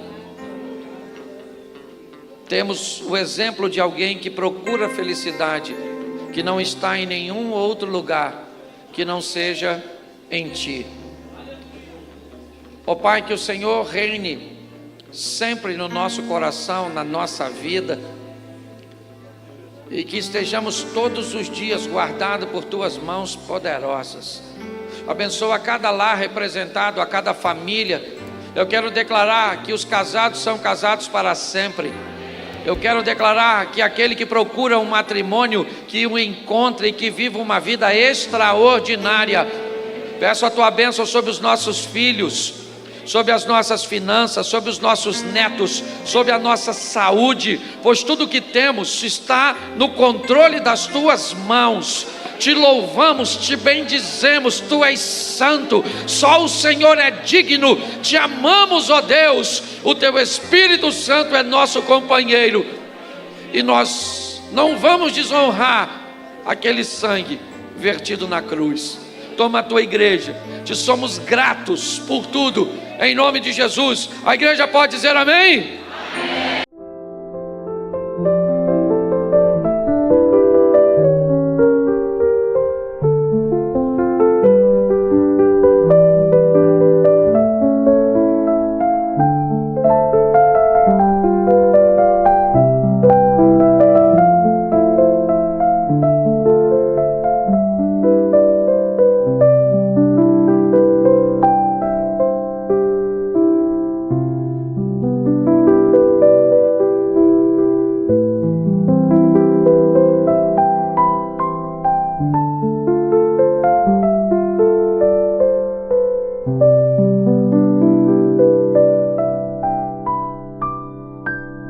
Música